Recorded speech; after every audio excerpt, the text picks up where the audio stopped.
ساری زندگی کوئی رب کی عبادت کرے، ایک سجدہ بھی معاذ اللہ کسی بت کو کر دے، پچھلی ساری عبادتیں کارت چلی گئی، مشرک ہو جائے گا۔ ایک منٹ کی بھی ملاوٹ دین برداشت۔ سمجھوتا کیسے کر لیتے ہیں لوگ اصولوں پر؟ نہ کریں سمجھوتا۔ آپ ذرا کھڑے ہونا سیکھیں، آپ تھوڑا ڈٹنا سیکھیں، آپ تھوڑا اپنا مورال بلند کریں، آپ کا کوئی سٹیٹس ہونا چاہیے، کوئی معیار ہونا چاہیے۔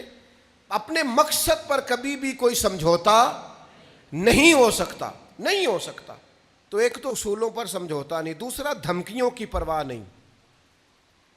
زندگی جو ہوتی ہے نا، اس نے بہرحال ختم ہونا ہوتا ہے۔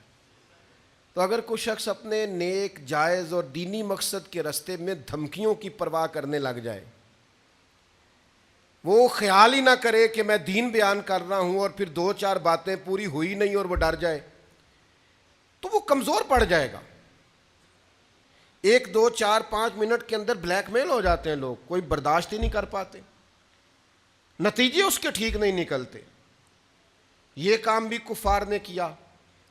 نبی پاک علیہ السلام نے اعلان نبوت کیا تو سلسلہ جب آگے چلا تو ایک ٹائم ایسا آیا کہ ساری برادری اکٹھی ہو کے جناب ابو طالب کے پاس آ گئے۔ یہی چچا تھے جو حضور کی ہر حوالے سے طرفداری بھی کرتے تھے، حمایت بھی کرتے تھے۔ وہ آئے، آ کے جناب ابو طالب سے کہا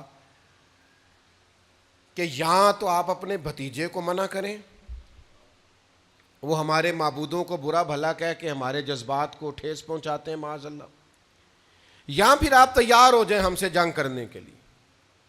اور شدید انداز میں بات کی۔ جناب ابو طالب نے ایک دفعہ تو ٹال دیا، وہ دوسری دفعہ پھر آ گئے، آپ سے کہا تھا پر آپ نے بات نہیں کی، آپ دیکھ لیجئے، یہاں آپ حمایت چھوڑ دیں، ہم جانے وہ جانے۔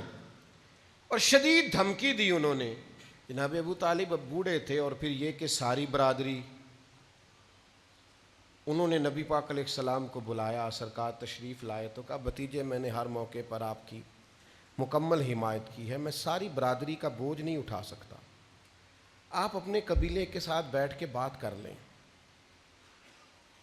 اور وہ کہہ رہے ہیں کہ یہاں تو آپ باز آ جائیں، یہاں پھر جنگ ہوگی۔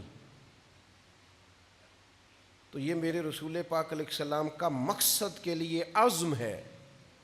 نوجوانوں سنو اور یاد رکھو، کریم فرمانے لگے کہ ذرا لفظوں کی حرارت دیکھنا اور جملوں کا رعب دیکھنا اور گفتگو کا ولولہ دیکھنا۔